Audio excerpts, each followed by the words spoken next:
Yo, what is going on, guys? J.Yumeko here. Today we're back with Tomboys Need Love 2. So it's, as always with all of my fucking series, it's been a very, very long time since we've come to this one.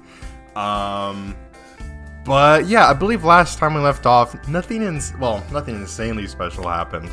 But we already have started having dreams of our tomboy childhood best friend in the kitchen cooking up dinner for us. So basically, that's kind of the plot right now, is that childhood tomboy best friend is staying over with us for a while at our house while her parents are I don't know, doing some shit. They're traveling or something. But yeah, that's kind of all that's happened. We've only gotten like one episode of this out. So without further ado, let's get right on back into it. Alright. Armed with a full stomach and much needed clarity, I left the house with Chris as we began walking to school together.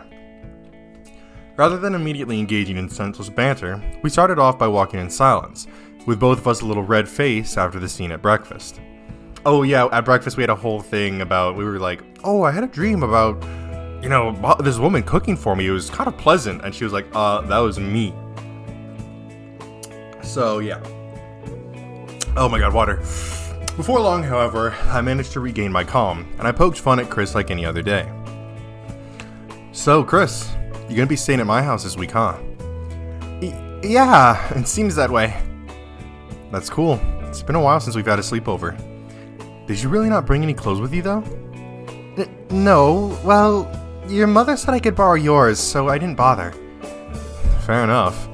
Though, if you're gonna keep wearing your own school uniform, you might as well want to grab an extra. You can't wear the same clothes every day, you know? Hey, it's not like I didn't wash them. I cleaned them while I was borrowing your clothes, so there's no problem. Ah, I see. But if you're gonna go through that much effort, why not just visit your house and grab another set? It's gotta be quicker and easier than washing your uniform every night. Yes, you're right about that. Even so, it's more than just wearing clean clothes. It is? Yeah, like learning life skills, you know? I don't follow. Of course you don't. Kai, have you ever washed your own clothes before? Nope, not even once. Why do you sound so proud of that fact? Anyway, before I stayed over yesterday, the same could be said about me. I never once cleaned my own clothes, or cooked for another person before. That's why I'm using this week to level up my housewife skills and learn how to become independent. Is that right? I think some people might be offended by you calling those housewife skills, but otherwise you make a valid point. I know, right? My plan is perfect.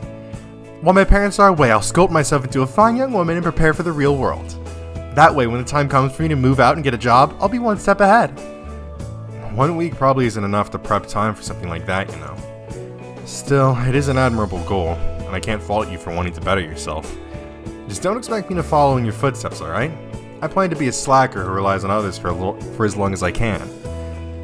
Once again, why do you sound so proud of yourself while saying stuff like that? If you realize how badly you're failing at life, you should be trying to better yourself, not just resigning yourself to being useless. I know that, but nothing. You're going to become a dependable man whether you want to or not. I'll make sure of it. After all, behind every great man there's a great woman, right? Chris grinned happily as she both teased and guided me. Her fluster and nervousness from earlier were gone without a trace. She was back to her usual self, and all it took was a bit of good-natured teasing. At that moment, I realized that I definitely preferred Chris when she was like this. As nice as it was to see another side of Chris this morning, this was the Chris I'd been friends with all these years. You might be right about that. Oh, come to think of it, that's actually a good excuse. I've never had a girlfriend before, so it can't be helped from a slacker, right? No, it doesn't work that way. Sure it does. Ah, and imagine how great a man I'll become when I start dating Sophie. Okay, now you're flat out trying to bastardize that saying. Fictitious relationships are clearly exempt. Ouch, you really don't think I have a shot with her? I think that if you can't even speak to her properly, you're never gonna get anywhere. You should just give up and send those positive thoughts my way instead. You want me to think about you the way I think about Sophie? Yeah, treat me just like Sophie. By avoiding eye contact and stuttering whenever I try to talk to you? Oh. Right, come to think of it, that would be a step down. Still, I'm surprised you realized that much yourself. No, believe me, I've spent many nights laying awake thinking about the stupid mistakes I've made. Like developing a crush on Sophie? That's too cruel. How is that a mistake? You're from two different worlds. Your personalities don't match at all. You don't share any of the same hobbies, you don't have any common friends, and you've never even once held an actual conversation. Your entire relationship is based on you leering at her from across the classroom, undressing her with your eyes. Clearly nothing good will come of this. I don't trust her with my eyes. But I'm right about the rest, aren't I? And even if you do manage to close the distance between the two of you a little, there's still a matter of time. Are you confident that you can go from barely knowing someone all the way to dating them in a few months we have left of school? There's no way you'll get into the same college as her, so it's now or never, Kai. I cast my gaze downward as Chris made her point. For someone like me, who'd never even been on a date before, to win the heart of a girl with whom I had nothing in common, time was an important factor. Given enough time, we could gradually develop a friendship, find common ground, and grow closer in a natural fashion. That friendship might eventually evolve into something more, and like so, we could begin dating. But at this point, that was impossible. The gap between you is too big. Thinking any differently is a mistake, and it'll only hurt you. Yeah, maybe you're right. It's probably a bit late to begin courting anyone from school, let alone someone I barely know. No, I wouldn't go that far, Kai. If the problem is how well you know them, then even you aren't without options, you know. You think so? But I don't really know any girls that well. Who would I even... Smack! Ouch! What was that for? Figure it out on your own! Oh my god. Leaving me with a bruised shoulder, Chris stormed off ahead, once again entering the school gates ahead of me. Contrary to my mother's warning earlier, Chris and I arrived in class with plenty of time to spare. Most of our classmates hadn't even arrived yet. It would still be at least another 10 minutes or so before class started. Man, early again. We need to start leaving later, Chris. If you want to leave later, go by yourself. Oh, come on. You know I wouldn't leave without you. I wonder. Chris pouted and turned away as I tried to address her. Another lover's quarrel? Shut up, you know it's not like that. Really? Because that's exactly what it looks like to me. Yeah. More importantly, what's going on over there? Partly for the sake of changing the topic, I looked past my classmate and directed my eyes to a group of students on the other side of the room. Sophie and a couple of other girls were all huddled together while one of the girls cried. Oh, that. Well, they broke up with her boyfriend. She's been like that all morning. I see. So Sophie's comforting her, huh? What a nice girl. Dan shot me a glance filled with disbelief. I tell you Ellie's on the market and your first thought is that Sophie's nice for comforting her? Talk about a one-track mind. You think? I'm not complimenting you. Kai, you might fool yourself by always talking about Sophie like that, but to anybody who knows you, it's obvious how you really feel. I don't know what you're talking about. I averted my eyes as memories of last night and this morning came flooding back. Truthfully, I knew exactly what Dan meant. It took a while, but after reflecting on yesterday, I knew how and by whom my heart was being swayed. Even so, I wasn't ready to face that possibility. Not until I was sure of how I felt. Whatever you say, man. Anyway, even if you won't admit how you really feel, you should at least open yourself up to the possibility that Sophie isn't as perfect as you claim. What do you mean? You haven't heard of any of the rumors about her? Sophie may be eye candy for us, but a lot of the girls in our grade hate her. Apparently she's the type to sleep around, especially with other girls' boyfriends. In fact, I've already heard people saying she's the reason why Ellie and her boyfriend broke up in the first place. You're kidding, right? There's no way that's true. Sophie isn't like that. How would you know? I just do, okay? Dan sighed and looked at me with pity. Look, I know they're just rumors, but it's not like you actually know her that well, right? Keep an open mind, that's all I'm saying. Ooh, so Sophie might be a bit more easy than she's giving off. Okay. Throughout our first lesson of the day, very little information entered my mind. All the way through class, I found myself staring at Sophie, thinking about what I had heard and trying to convince myself that they were all just rumors. But I didn't have the resolve needed to leave it at that. Just as Dan said, I didn't know Sophie that well, and we really might be that kind of person, and she really might be that kind of person beneath the surface. I simply didn't know. Oi, Kai, are you there? Wakey wakey, Kai, class is over. Huh? Oh, right. Thanks, Chris. What's wrong? Trying to prolong a nice daydream? That's probably it. After all, I know you weren't focused on classwork. Yeah, something like that. Say, Chris. Have you ever heard any rumors about Sophie? Oh. Are you kidding me, Kai?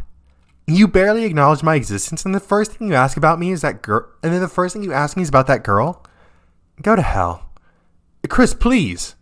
I know you don't want to talk about her, but I've been thinking about something a friend of mine said all lesson. I need closure, you know, and if I don't get it, I won't be able to stop thinking about her. So either we talk now or you won't shut up about her until I do? Fine. What do you want to know? Thank you, Chris. I won't forget this. Yeah, just get on with it. Okay, so here's the thing. Dan was telling me that the girls in our grade all hate Sophie because they think she's been going around seducing their boyfriends. Is that true? Well, I don't know if she has been doing stuff like that, but I've certainly heard some of my friends saying stuff like that. I see. So there's no actual proof or anything. And not that I know of. Though I don't exactly listen out for that kind of gossip anyway. Honestly, there's a whole long list of people you'd be better off asking than me. You know that my friends and I don't run with the same crowd as her. No, I understand. Just like you, all of your friends are forever single. Of course you wouldn't know about any boyfriend stealing going on. Oi, I'm trying to help you here. I'm grateful for that. So, about those people I should be asking. Come on, Kai, don't do this. Don't do what? Torture yourself. Either the rumors are true and you'll be heartbroken, or they're false and you'll get angry at the people spreading them. It's a no-win situation for you. So just keep on ignoring the rumors like you have been, okay? I shook my head. You know I can't do that. Now that I've heard this much, I'm just gonna obsess over this until I find the truth. Of course you are. Fine, I'll ask around for you, alright? You will? I guess. I mean, you have enough trouble talking to girls as it is, right? There's no way you'd be able to ask about something like this. You're absolutely right. Thank you, Chris. Yeah, whatever. Just remember one thing. If the roles of Sophie and I were reversed, she'd never do something like this for you. Real.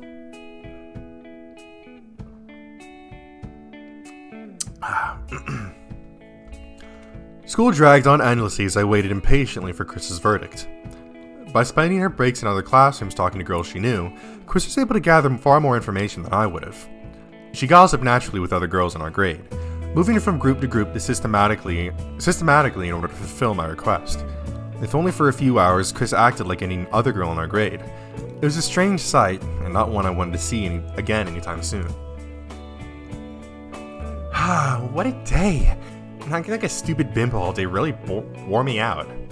Do those girls really have nothing better to do than gossip and talk about boy bands? I've never been more ashamed of my gender. Yeah, girls suck. So, about Sophie. Jeez, you don't waste any time, do you? You could at least pretend to be happy to see me. I am happy to see you. Only because I have the information you want. Alright, so did you find something? That's not true. Listen, I'm Team Chris all the way here. I'm Team Chris all the fucking way. And that's not true, Chris. You're my best friend. Of course I'm glad to see you. Because we're friends, is it? Oh well, better than nothing. Chris sighed in disappointment and took a deep breath before continuing. I'm sorry to say this, Kai, but the girls I spoke to all shared a similar opinion of Sophie. She steals other girls' boyfriends to get under their skin, then dumps the guy as soon as she's done with them. All of her boyfriends have just been superficial partners she used for her own agenda. She's a bad person, Kai. You can't trust her. With a tinge of remorse in her voice, Chris informed me of how two-faced my crush was in reality. Sophie was the type to bewitch men. Without caring about them in the slightest, she would coax them along, using them to further her own agenda. Even after hearing this directly from Chris, I couldn't accept it. So that's what the other girls say about Sophie. I thought she was popular and that everyone loved her, but the truth is that they all talk behind her back, spreading vile rumors. Kai, don't say it, Chris, please. I'm grateful for what you found, and I don't blame you for it, but at the same time, I can't bring myself to believe it. Even if other people are ready to label her like that, I'm not. Until I see it with my own eyes, or hear it straight from her mouth, I'll choose to believe that Sophie's a good person. Call me a naive idiot if you want, but I can't help it. That's just how I feel. Man, this guy. A naive idiot, huh? Chris responded to my attempt to escape reality with a wry smile. She looked up at me, happy yet clearly conflicted, and shook her head. You know, people often ask me what I see in a guy like you. You're not smart or charismatic. You have no goals, no money, no path for the future. But what they don't see is exactly this. Chris took a step towards me. Her lips curled into a joyful smile, filled with affection and sincerity. You may joke around a lot, but underneath that facade of sarcasm and humor, you're a sweet, kind person who believes in others. And whether that makes you a naive idiot or not, it's one of the things I love most about you. God, we're not even hiding it. She's not even hiding it, bro. She is straight up like, basically over and over just being like, hey yo, I love you. I'm free. Take me, bro. Take me. I'm here. I'm here for you, bro. And he's just so focused on Sophie. What the fuck, dude? Ugh. Shortly after we arrived home, I headed into the shower for some quiet contemplation.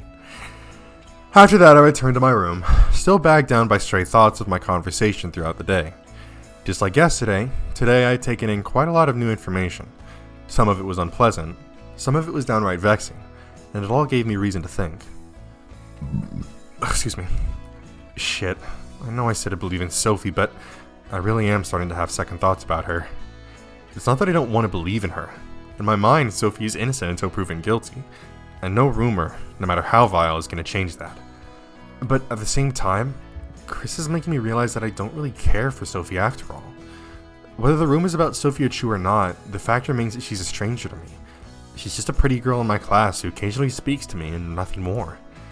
Can I really claim to have such strong feelings for a person I barely know?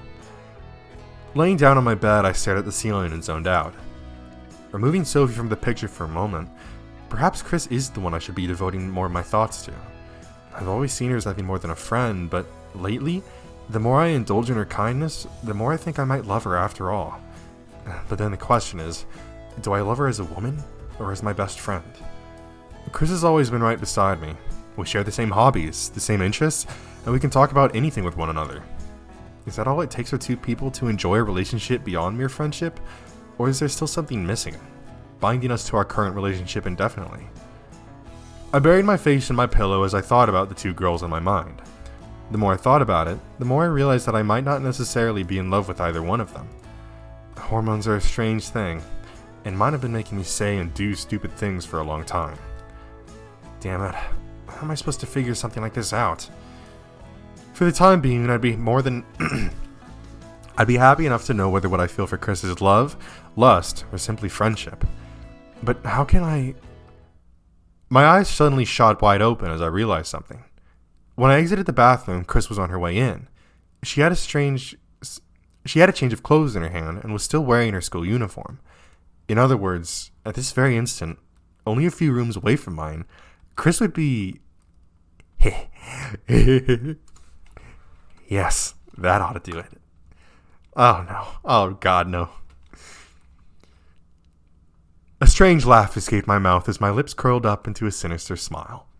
There was already a quick, straightforward way to test if I felt lust towards Chris, made possible thanks to our cohabitation. Thinking about it rationally, it was a terrible thing to do. A complete breach of trust, and something I can never take back. But by this point, I'd already stopped thinking with my brain. Oh god. Bro started thinking with another head, bro. That's all I'm gonna say. I unconsciously started reliving the sensation of Chris's soft chest pressing against me. My mind was filled with questions about the female body, Chris's in particular. I wanted to see. Chris is always complaining that I don't see her as a girl. If this doesn't convince her that I do, then nothing will. Though I briefly thought that, I knew that I couldn't let Chris spot me. No matter how much control my lower body had gained over me, I wasn't about to let a perverse impulse sully our relationship. I had to be stealthy. Carefully tiptoeing through the hallway, I quickly made sure my mother was still preoccupied downstairs. I then crept right up to the bathroom door and pressed my ear up against it, listening for signs of life. Inside, I could hear Chris humming to herself. She was in my shower. As difficult as it was for me to accept this as reality, behind this door, Chris was really bathing. And all that stood between us was a door with no lock. This is it. Behind this door is Chris, naked and unsuspecting. I can do this. I nervously reached for the doorknob with one hand while steadying my arm with the other. I placed my fingers on the doorknob, slowly twisted it, and finally... Shee! Damn, she getting freaky in here, bruh! There was Chris.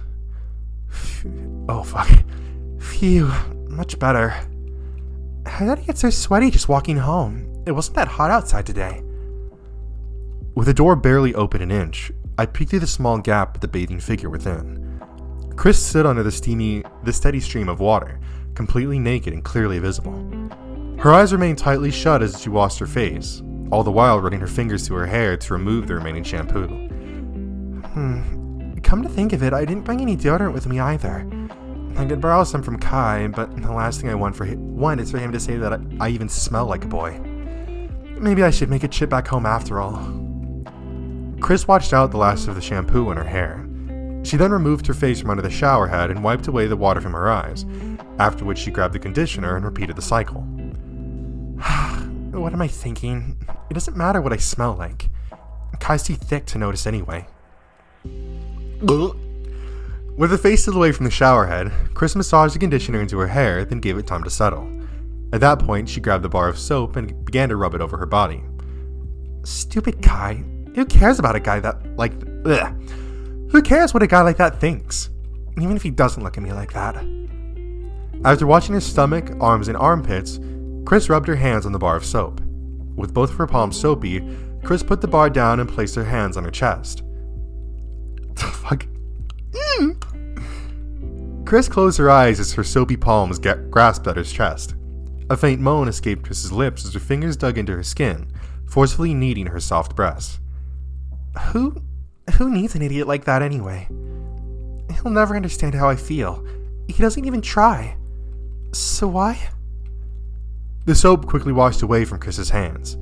Even so, she continued to massage her breasts, putting more force into her fingers than I would dare, should I ever be so lucky as to touch her. Damn it, Kai. Why won't you ever call me by my full name? Is it that difficult for you to see me as a woman? I hate you so much. Despite her aggravated words, Chris's face portrayed obvious pleasure as her breathing grew more ragged. Coinciding with her elevated arousal, Chris finally removed one hand from her chest and began to move it lower. Her hand slowly slid down her wet stomach until her fingertips reached her crotch. Chris lowered her gaze and stared fixedly at her hand with a red face. Stupid Kai. Does this look like a boy's body to you? Chris' fingers moved slightly lower still, then curled around her body. She began to move them slowly, back and forth, gently rubbing her genitals. That is such a weird way to put it. Kai,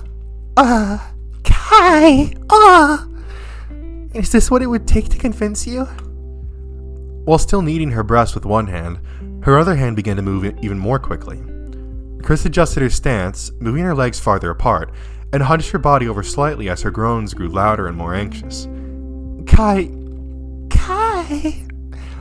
Oh god, okay. Yes, right there. That spot is proof enough for you, isn't it? So please, just this once.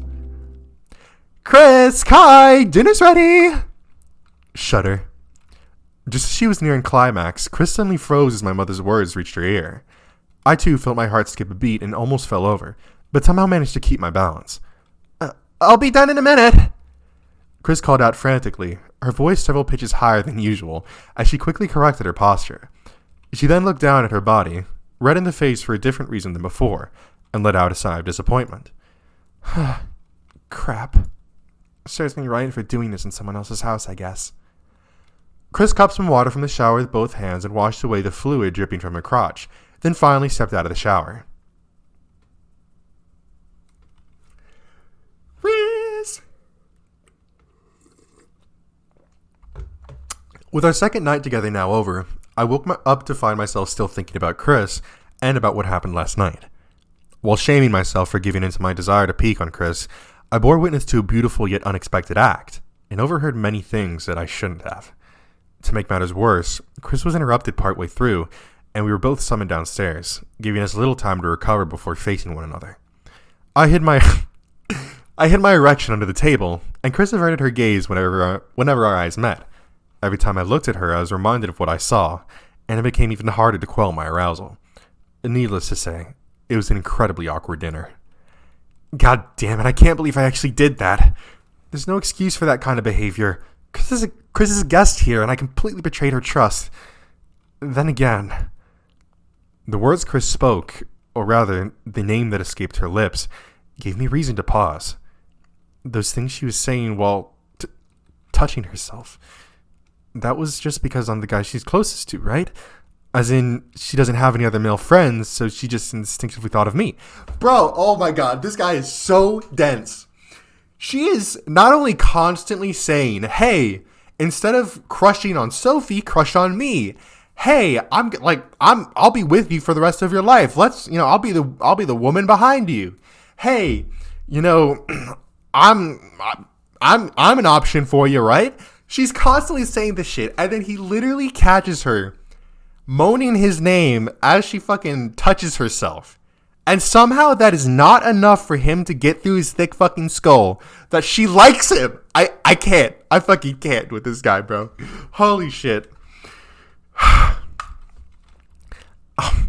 That's gotta be it.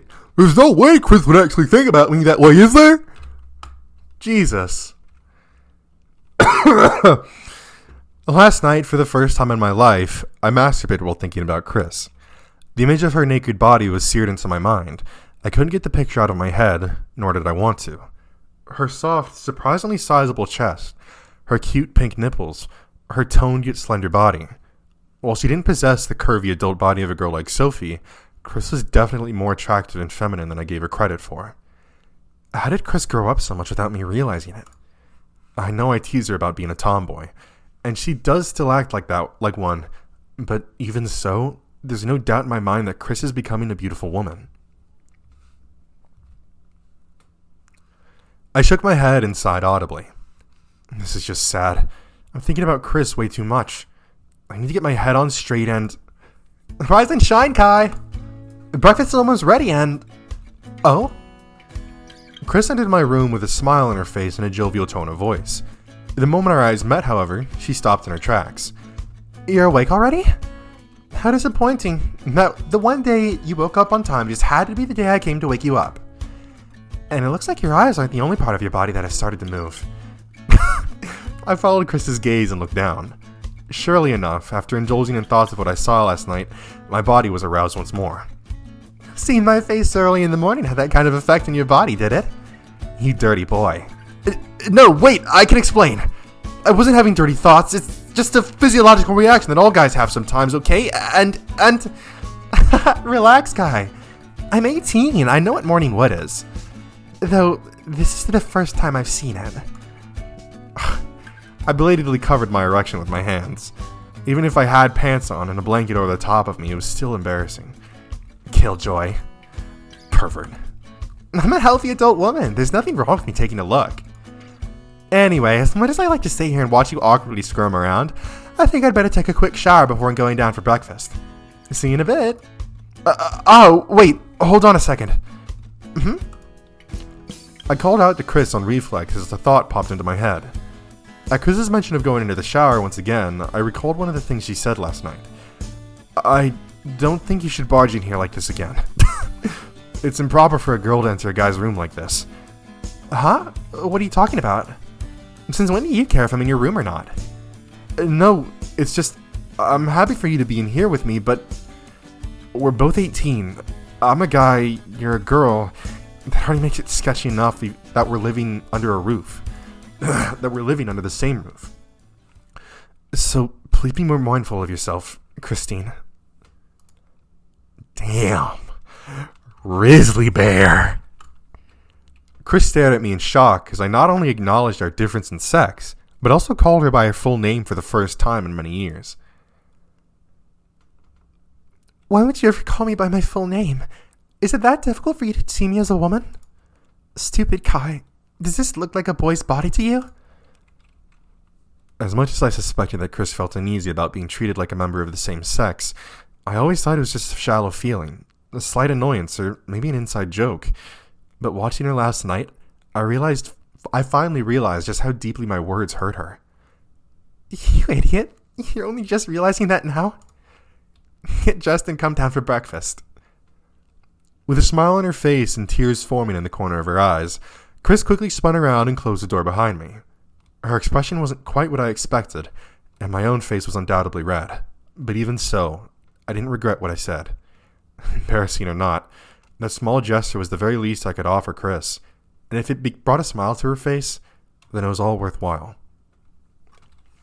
This dude just goes back and forth from being the most dense motherfucker in the world to just somehow knowing the exact right shit to say. Just being the most considerate motherfucker ever.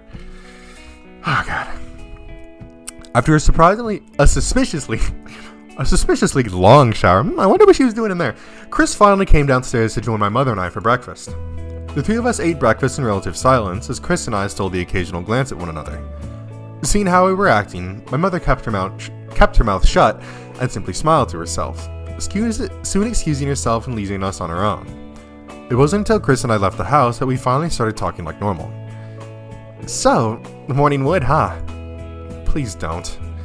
Now, it's perfectly normal and healthy. Nothing to be ashamed of. That doesn't mean I want to talk about it. How would you like it if I started prattling about your period? Gross, don't you dare. Exactly. Well, whatever. As far as I'm concerned, you're just happy to see me. God damn it, Chris. That's Christine to you, mister. Or have you forgotten already? No, you don't have to worry about me forgetting anytime soon. Anyway, can we please drop this topic? Why? It's not like you to get so bashful. Or are you feeling awkward now that you're finally starting to see me as a woman? Chris, you have no idea. Yeah, something like that. Oh, fuck. Really? Hey, Kai, what part of me do you think is the most feminine? Stop it already. No, come on, I'm being serious here. As a guy, what do you personally think is my best feature? Carried away by the fact that her femininity was finally recognized, Chris excitedly prompted me for more information. Seeing her like this, most people would probably think she was just fishing for compliments, and to a degree they'd be right. But for Chris, who always had short hair, an athletic figure, and showed more interest in sports than makeup or fashion, this was genuine excitement and curiosity. Well, I guess your cooking was pretty great. You put my mom to shame, and she's been cooking since before we were born. Boo, that's not what I'm talking about. I'll take the compliment, but you know what I'm really asking. Pretend we don't know each other for 1 second. At a glance, what do you find most attractive about me? Your flat chest or your cheerful disposition?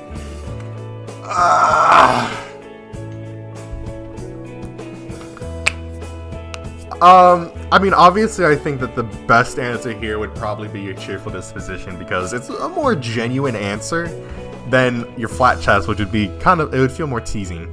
Especially after we just mentioned that her chest was quote-unquote sizable. So, it's not really a physical attribute, but I'd have to say it's a cheerful disposition. Really? Of course. There's nothing more attractive than a woman with a beautiful smile, and yours always brightens my day. When I have to get up and go to school in the morning, the sight of your smiling face is the one thing I actually look forward to.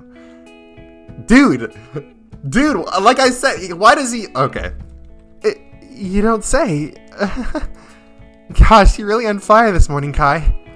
I don't know what's gotten into you today, but I like it. Don't get used to it. I'm sure I'll be back to my usual sarcastic self before long. That's okay. I don't mind that side of you.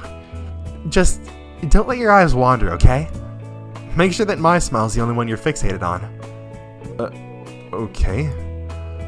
Chris skipped ahead happily, briefly glancing back to confirm that I was still staring at her. When she confirmed that my gaze was fixed solely on her, Chris beamed a bright smile, then continued on ahead. At this point, if he even looks at Sophie, I can't understand this guy. Given how well my morning started off, Both at home and during my walk with Chris, I was surprised at all to find out that school would become my source of drama for the day. Although nothing had happened to me personally, there was a peculiar atmosphere in the classroom from the moment I entered, and once class began, I figured out why. Almost half the students in my class were missing, and every one of the students was female. Before our first lesson was over, several of the missing girls returned. They all showed up separately, subtly inserting themselves into the class and acting like they'd been there from the beginning. The returning girls didn't say a word. More than a quarter of the class was still missing, and those who did come back acted like completely different people. Something worrying was going on, and I had no idea what it was. I have a feeling that they just jumped Sophie. That's what I think just happened. They absolutely jumped her. Chris? If you girls are planning a female uprising, you tell me, right? An uprising? You know, like if the girls decided to take over the school or started to go around castrating the male students? Something like that. Some girls are late to class and you jump straight to that? There's something not right in your head. Hey, I'm being serious here. The last thing we need is a gender war. I don't know about that. I'm pretty sure I could sneak into whichever camp came out on top. You know, if I said that about you, there's no way you wouldn't hit me. Anyway, even if an uprising is off the table, you've got to admit that it's pretty weird. I guess. I'm sure it's nothing sinister, though. Maybe they all plan to ditch class and go to the movies, but a bunch of them chickened out? I certainly hope that's all it is. Don't worry, even if there is an uprising, I'll treat you right. You could be my personal servant. I think I'd rather die fighting. Oh, come on, I'll treat you right. 3 meals a day, clean clothes, maybe even an allowance. You'll have it good under my rule. Well, that doesn't sound too bad. But if you even dare look at Sophie or any other girl, I'll personally neuter you on the spot. I instinctively jumped back and covered my crotch with my hands. I'm just joking, Kai. I wouldn't do that.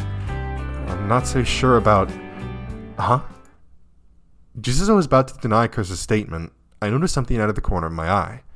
I looked away from Chris in order to confirm what I saw, and as I did, I unconsciously began to frown. Hey, don't just go quiet like that. What, you don't believe me? No, it's not that. Then what is it? A number of girls averted their eyes as I looked around the classroom. They all began to stare at Chris and I the moment she mentioned Sophie's name, but as I became unconscious of the fact, they all turned away. Noticing that, I looked towards Sophie's desk. Surely enough, she too was missing. Unlike the other absent girls, however, Sophie's belongings were on top or below her desk, as though she came to class and then left. As I began to piece my observations together, a chill ran down my spine. It's probably just my imagination, but... I started to walk away from my desk without saying a word. Kai? Hey, where are you going? The teacher will be back soon. I'm going to the toilet. I might be a while. Ew, too much information. Fine, I'll tell the teacher you weren't feeling well. Thanks, Chris. I'll try to get back soon. Driven by a terrible feeling in the bottom of my stomach, I left the classroom moments before our teacher returned. I continued walking through the hallways for a while, even as the number of students continued to thin. Before long, I was alone.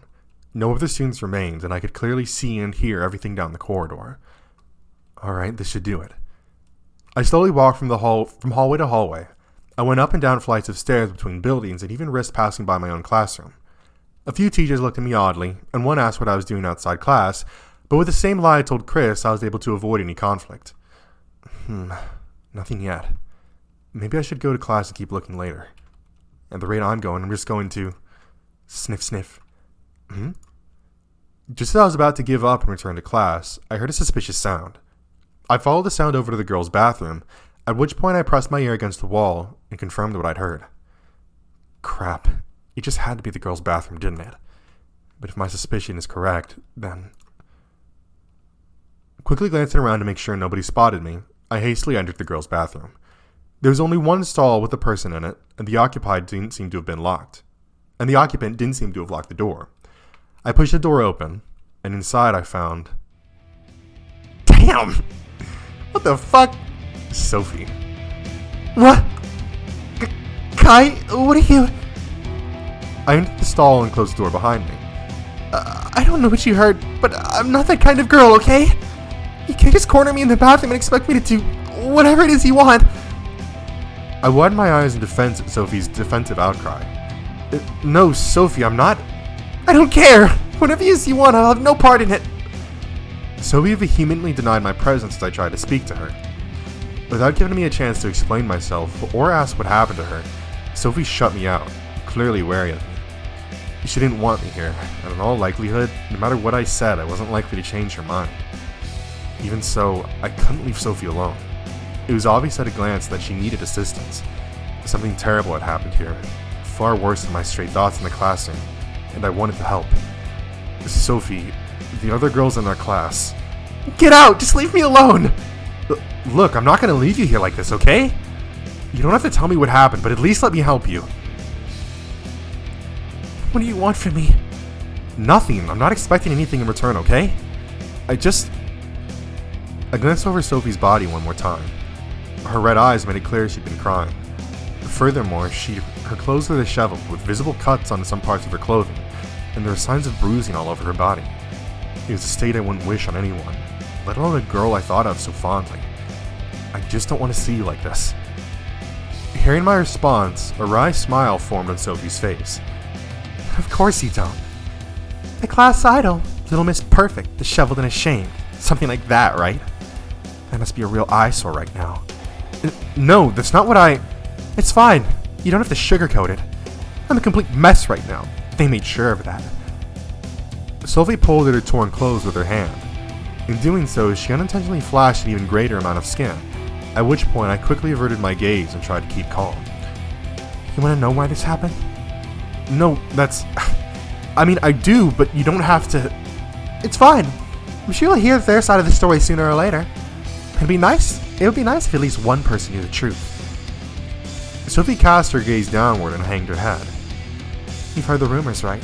That I'm some kind of man-stealer or something. People have been saying things like that for a long time now. Without any basis, they all just say whatever they wanted, never thinking of the consequences. And I figured that was just fine. If they wanted to make up lies about me for their own amusement, I could live with that. They were just words after all, and didn't really have any impact on me. But once I started telling other people and asserting it as the truth, things started to get out of hand. When you spread a rumor, only those initially involved really know if it's true. Anyone else simply chooses whether to believe the rumor or not. As you can probably guess, most of the girls in my class either don't believe or don't care that they're all just lies. They accept it as the truth without any evidence whatsoever. And as a result, here I am. Sophie's voice wavered between anger and sadness as she spoke.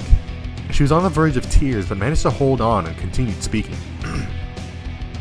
Apparently this is revenge for Ellie, whose boyfriend I stole. It's all a lie, of course. I had nothing to do with the guy. We'd only just met once or twice, and Ellie was present each time. But the truth doesn't matter to some people.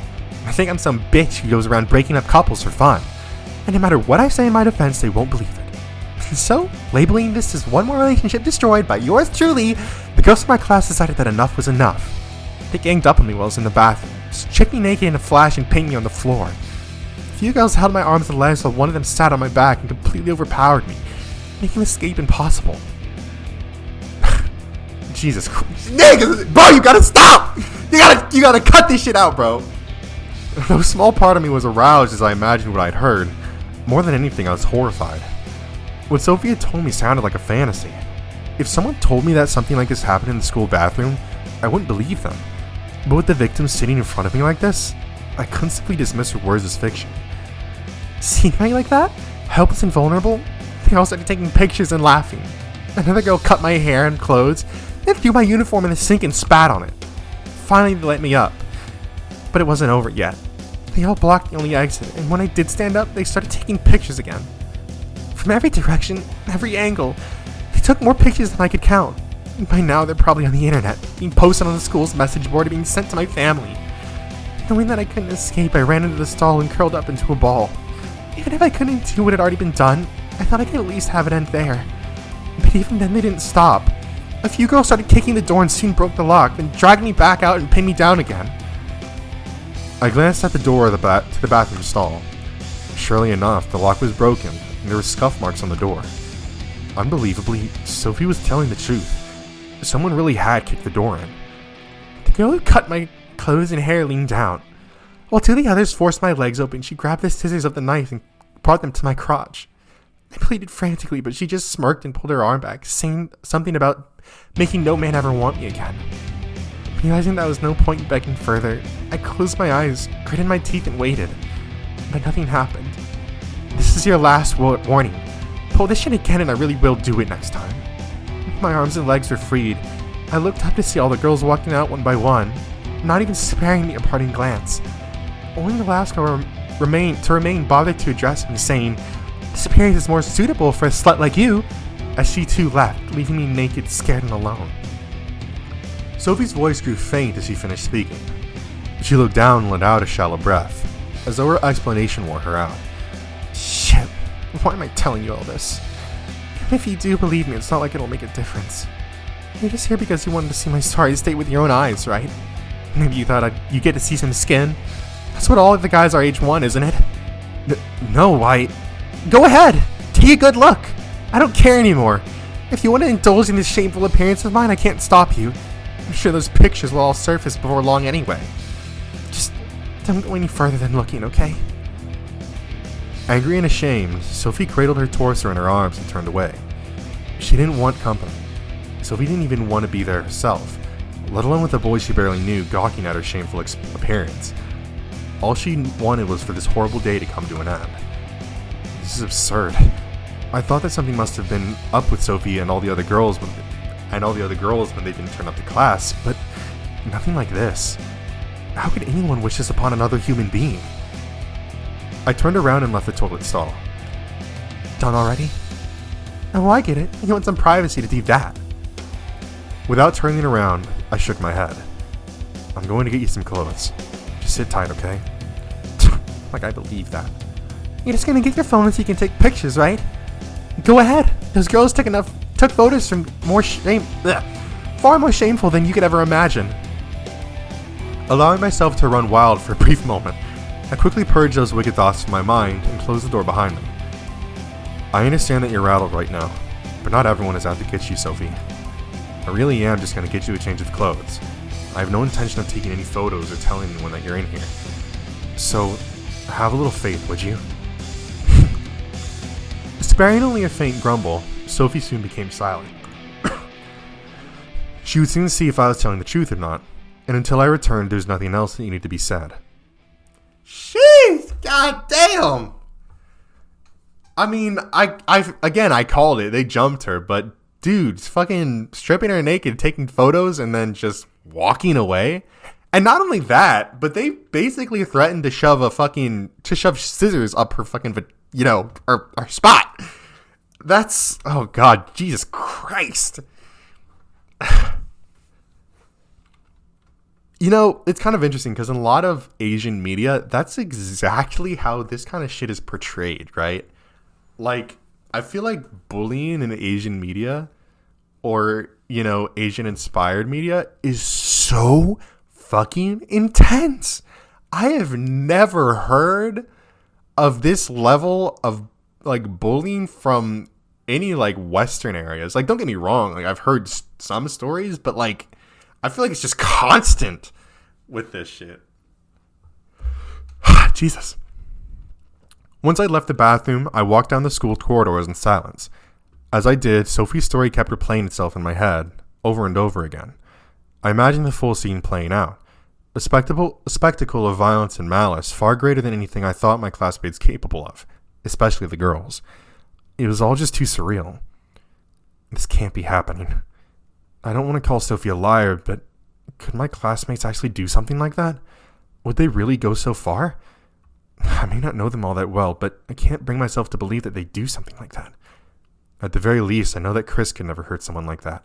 She may punch me playfully, but compared to pinning someone down and assaulting them like that, I looked down at my hands. Without realizing it, I had begun to clench my fists tightly, digging my nails into my palms. Seeing that, I let go and sighed. No, what am I thinking?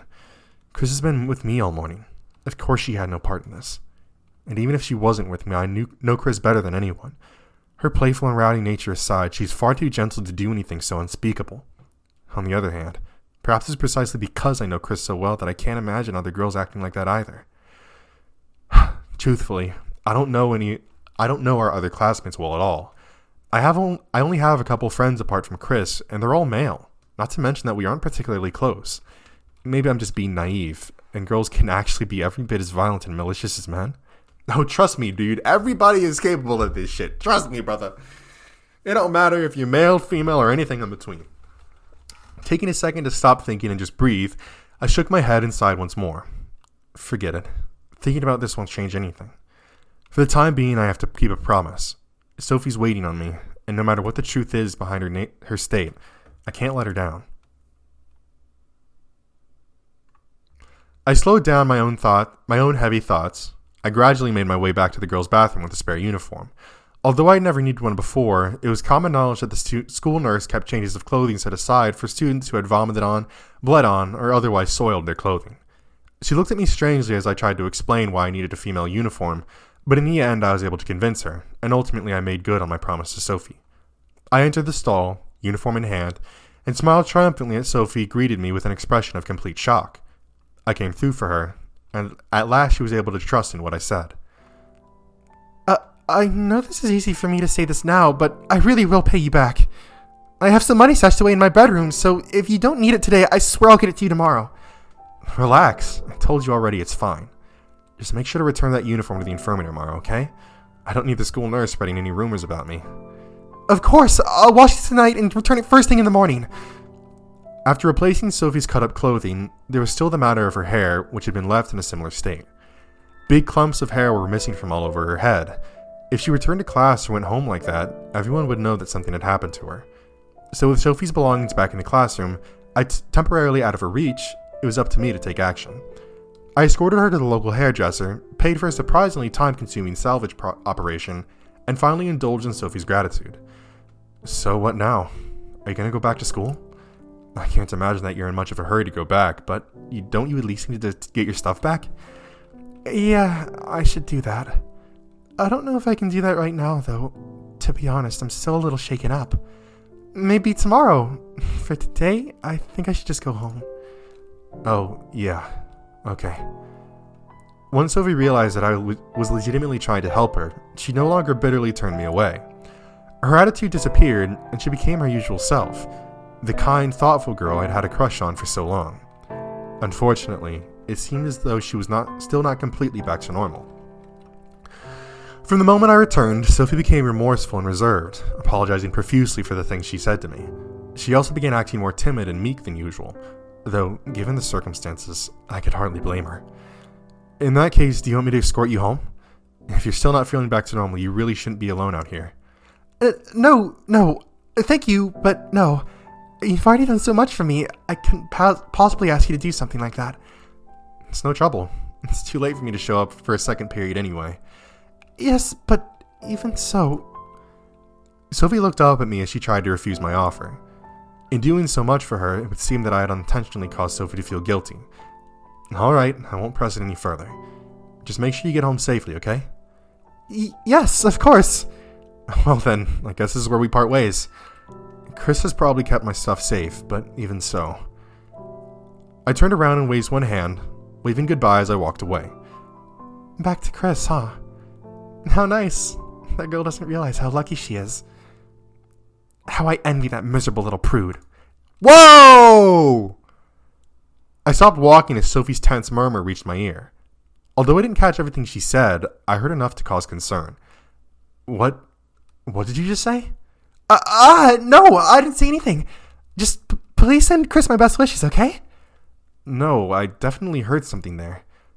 I thought I may have misheard you, but thinking back, Chris doesn't speak too fondly of you either. Did something happen between you two? I don't want to cause any trouble, but... But? The corner of Sophie's mouth curled upward for just an instant as I responded. When I was in the bathroom cowering in fear, Chris was... No, I shouldn't say anything. I don't want to get Chris in trouble. Get her in trouble? Why would Chris be in trouble? What are you trying to tell me, Sophie? When those girls all attacked me, it was just for a second that I saw her, but I'm sure that Chris was among them. No, that's impossible.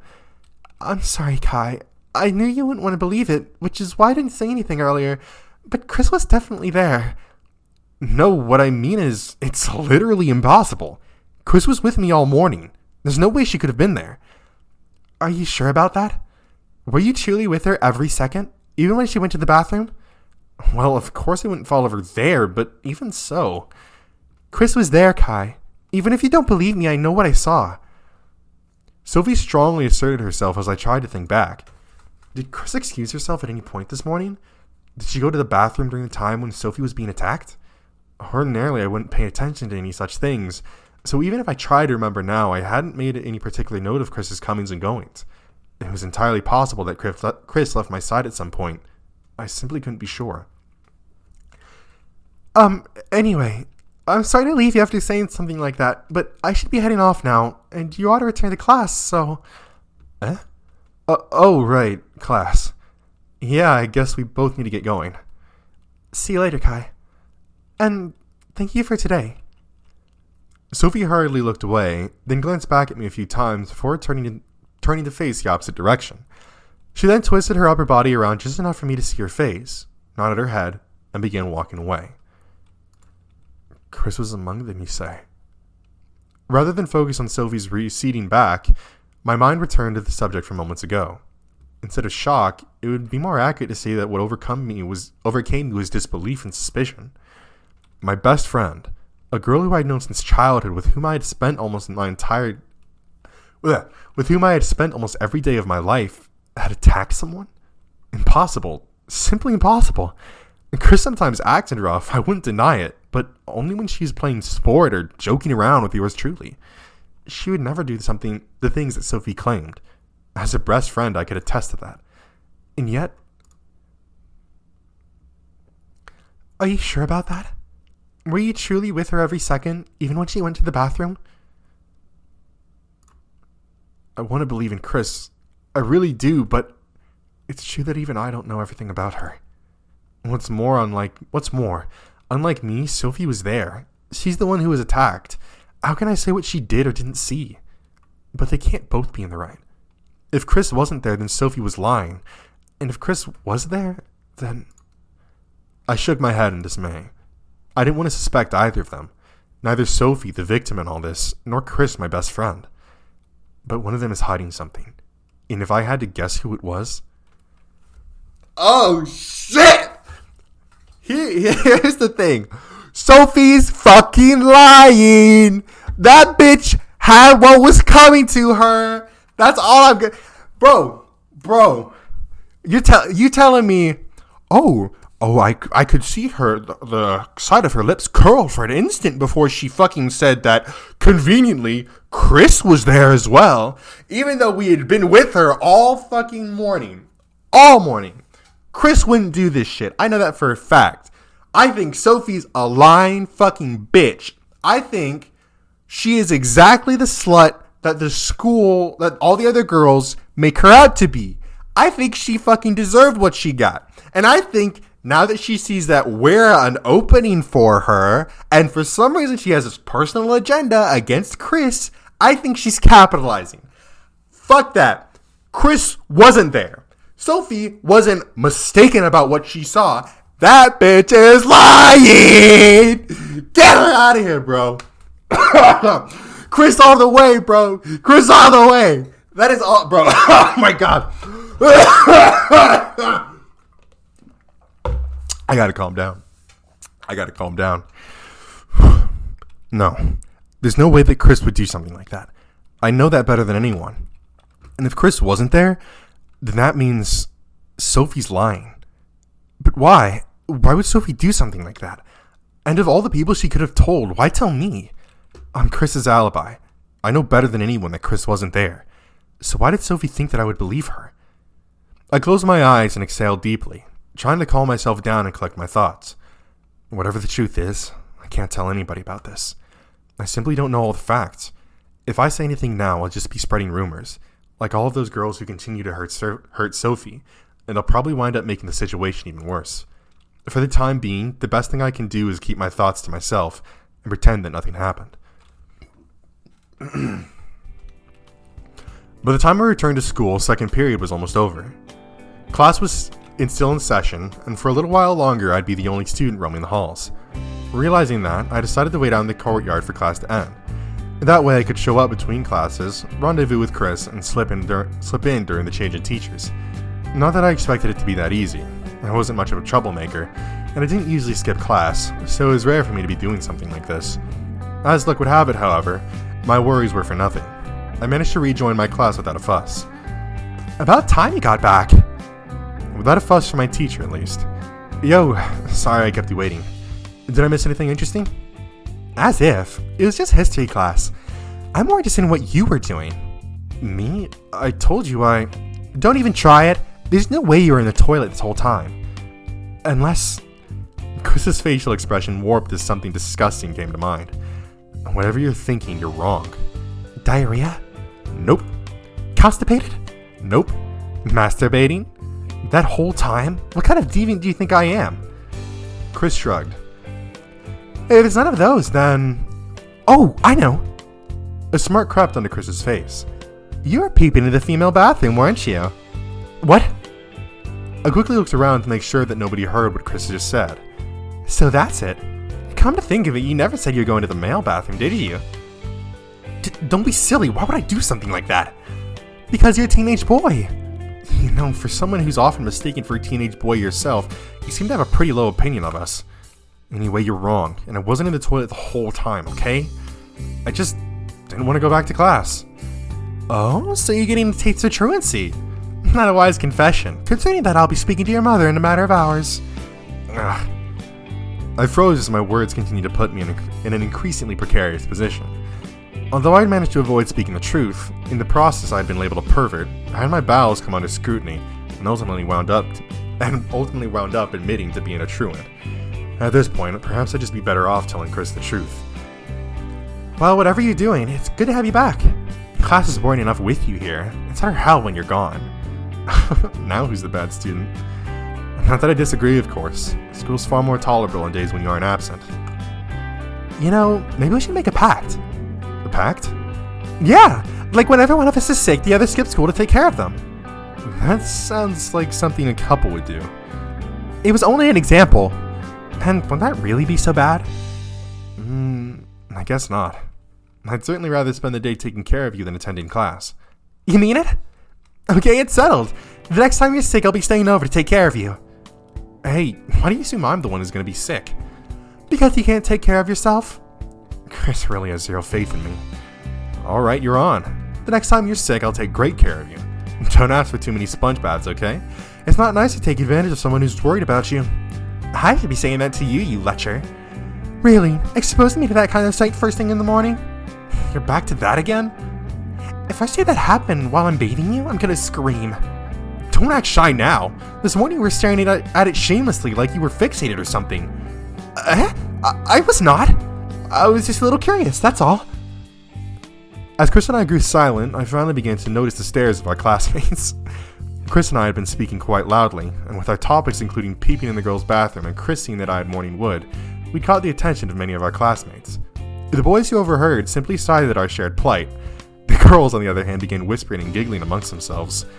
I had no doubt that rumors about Chris and I were being born in that very moment. But rather than about what rumors might spread, or how our classmates would see Chris and I going forward, my mind went to a darker place. Right. I'd forgotten how easy it is for a rumor to start. This must be what it was like for Sophie. One moment she's chatting with a classmate, the next she's being accused of sleeping with them. All it takes is a slight misunderstanding, and before you know it, everything is spiraled out of control.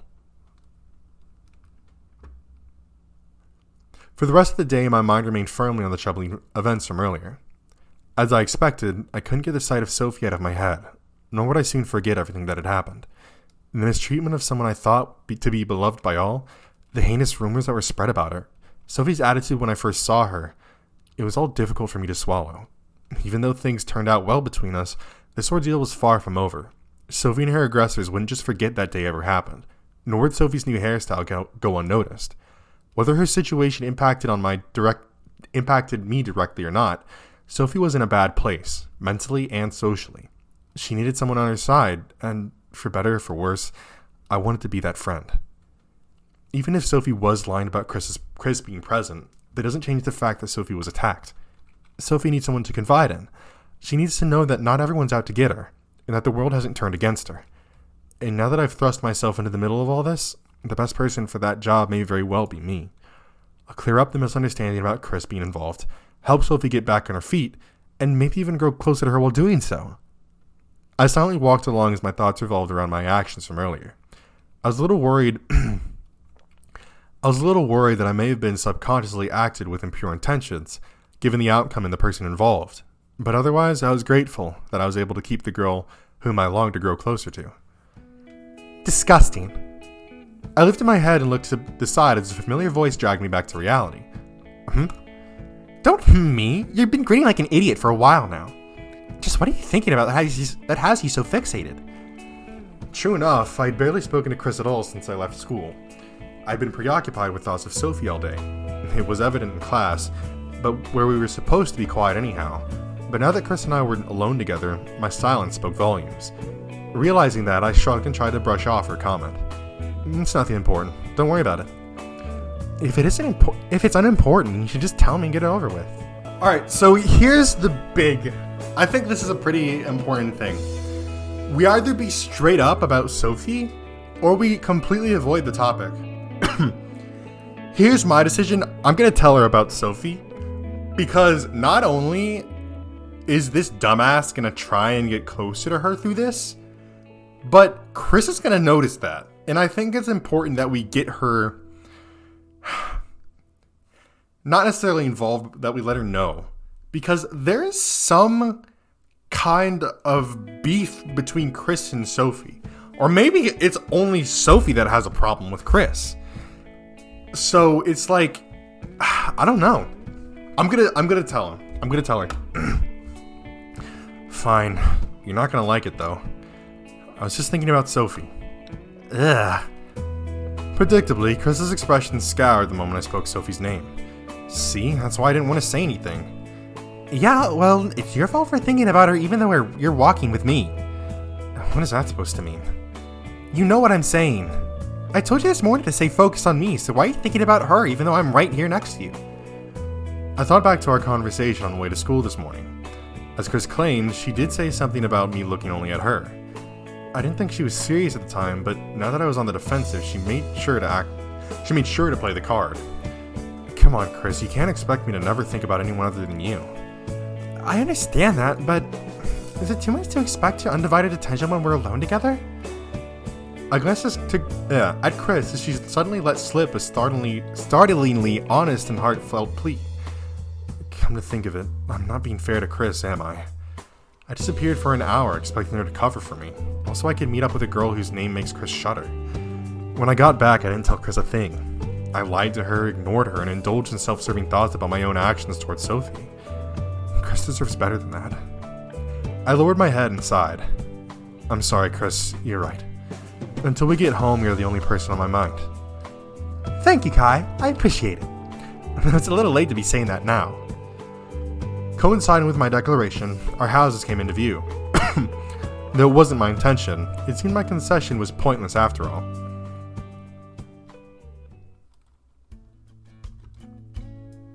After a restless night filled predominantly with nightmares about what happened to Sophie, I woke to find a peculiar sight awaiting me. Staring back at me were two wide, curious eyes fixated on my body. Without even thinking, I immediately knew that the person staring at me was Chris. Despite my plea yesterday about not entering my room while I was asleep, Chris had once again decided to pay me a visit. And this time around, she managed to enter my room before I woke up. Hee hee! 2 days in a row! You must be really pent up. Is it because you're too embarrassed to do that while I'm staying here? Chris smirked as she continued to stare at my body. Embarrassingly, what Chris had been staring at with great interest and curiosity from before I woke up was not my sleeping face, nor was it my chest as it continued to rise and fall. It was my crotch. Just like yesterday, I was on the receiving end of sexual harassment, feeling thoroughly violated as my best friend eyed me up like a piece of meat. Squirming around her intense gaze, I barely mustered a reply. It doesn't work that way. It doesn't work what way? You know, being pent up. Even if you aren't, it still happens. Really? I see. It would seem that my knowledge about male anatomy is still lacking. Perhaps I need a test subject to help me study. I reflexively covered my crotch with my hands. I'm just kidding, Kai. There's nothing to cover up. Besides, it's not like you have anything I didn't see when we were kids. What kind of ridiculous reasoning is that? As Chris replied, it wasn't strange for the two of us to see one another naked when we were children. If we were using something that might stain our clothes, we'd play naked. If we were dirty, we'd strip down and wash ourselves under the hose. There was no sexual element. We weren't even aware of the difference in our sexes. And of course, this many years later, I was sure that even Chris didn't remember what she saw. Call it ridiculous if you want, but it's true, isn't it? I guess, but even so, it's a pretty weak argument. How so? Well, just because you've seen once before doesn't mean that it isn't embarrassing. You wouldn't want me to see you naked again, would you? That's... Chris diverted her gaze as the target of our conversation suddenly changed. That's different. It's different for girls. My body isn't the same as it was when we were kids. Yes, it is. You think so? He doesn't look like it's changed to me.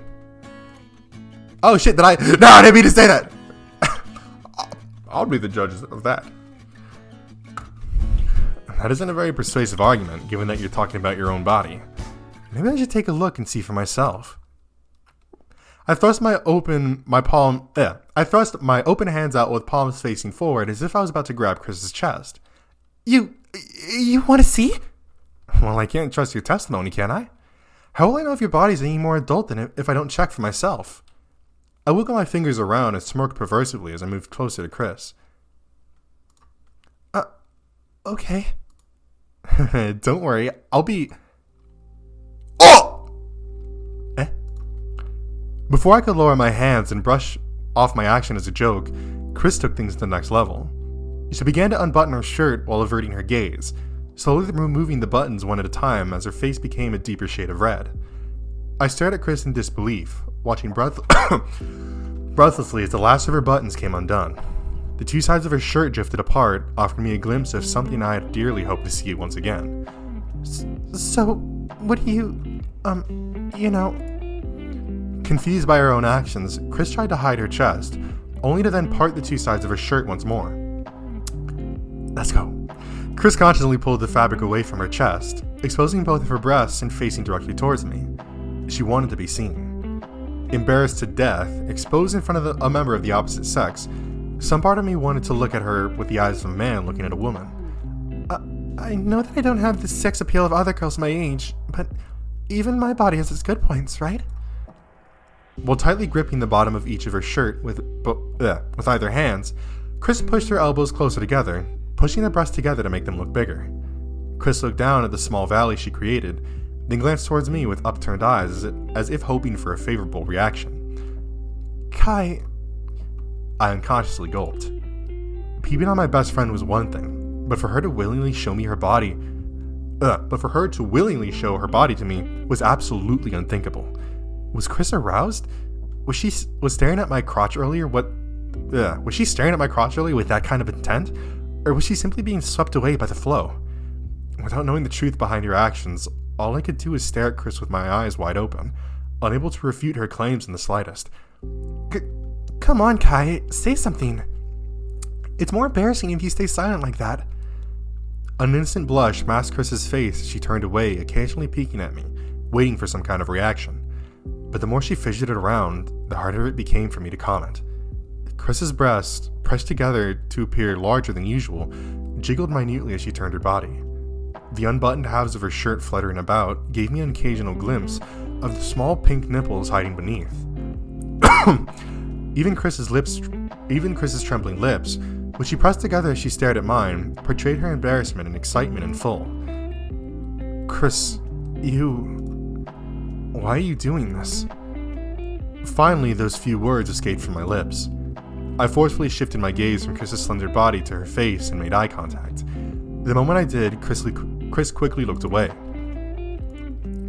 I don't know what's gotten into you this morning, but you shouldn't do things like this. Your body's sacred. It's not something to show off to other people on a whim. You need to treasure yourself more, Christine. Chris's shoulders jolted as I called her name. Her embarrassment slowly began to fade as her expression dropped, gradually morphing into one of both shame and joy. Chris's excitement was fading. The impulse spurring her on had been quelled, and my words continued to reverberate inside her head. Now who's the one saying strange things? Since when do you care about what I do with my body? I don't know. It's not the kind of thing I usually think about. But that doesn't mean it isn't true. You may be able to trust me, but if you were to act like this in front of some other guy, then... A slight tinge of anger appeared on Chris's face. You think I'd do something like this in front of other people? Stupid Kai. Rather than grow more upset, Chris began to pout. And why do you only call me Christine when it suits you? Honestly, that lack of consideration is why you can't get a girlfriend. I scratched my head nervously as Chris touched upon a subject I didn't want to discuss. That may be so, but I still think you're the one who needs to explain yourself. Don't you think you're going a bit far? Why would you want to show me your, you know... I unconsciously glanced at Chris's chest as I spoke. Realizing that, I hurriedly faced the other direction, desperate to remove the wonderful sight from my field of vision, lest I be tempted once more. Idiot. You don't understand anything, do you? The moment that Chris finished talking, I felt a familiar warmth spread across my back. Let's go! I tried to turn back, only to find his slender yet toned arms wrapped around my waist, locking my body to Chris's firmly. It was at that moment that I became conscious of the soft mounds pressing against my back. Chris, what are you? You're an idiot, Kai. You don't understand the subtleties of women at all. That's why... Chris's hot breath tingled the hairs on the back of my neck. Her face drew closer, peeking over my shoulder and inching closer to my lips. You need someone who's willing to go on the offensive. I turned my face towards Chris's. With trembling lips and red cheeks, Chris still did not stop. She continued to move her face closer to mine until our breaths overlapped. It's embarrassing, and I don't really know what I'm doing, but if this is... if this is the only way to move forward, then... Knock knock. Chris rose mid-sentence as an unexpected and unwelcome sound disturbed us. Kai, are you up yet? It's a school day, so stop lacking off and get ready. Chris quickly let go and began to button her shirt back up. With a red face, she fixed her clothing in the blink of an eye, driven by both embarrassment and desperation. Last chance, Kai. If you aren't up in 10 seconds, I'll... The doorknob slowly turned as my mother spoke. Wait a second, I'm getting dressed. I'll be down in a minute, so just hold on a little longer. Whether my mother believed me, or simply noticed the desperation in my voice, she let go of the doorknob. All right, then. Hurry it up, will you? Breakfast is almost ready. Ending our conversation there, the sound of my mother's voice was soon replaced by the echoing of her footsteps. I listened intently as my mother walked down the hallway, and once she descended the staircase, I breathed a sigh of relief. That was close. I need to get a lock on my door or something. Saying that, I turned around to look at Chris. Although she was now fully dressed, Chris's face was still bright red, and she was fidgeting around restlessly. Christine? Chris's shoulders jolted once again as I called her name.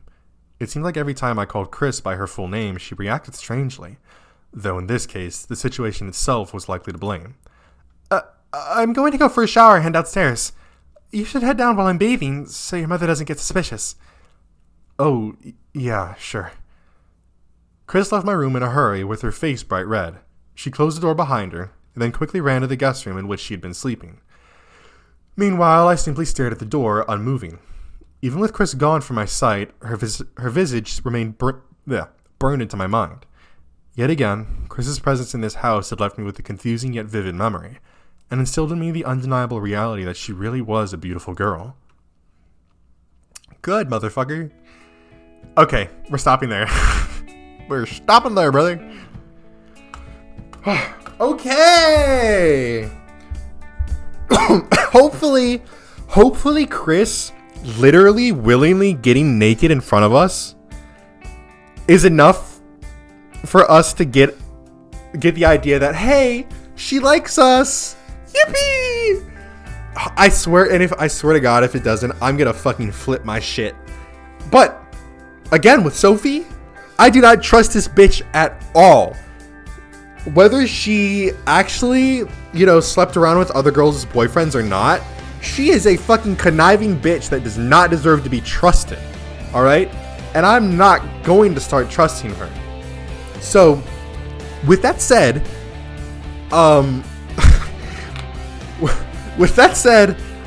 fuck her, bro. Don't get me wrong, I may at some point down the line eventually go down her route, but for right now, I am not giving in to her whatsoever.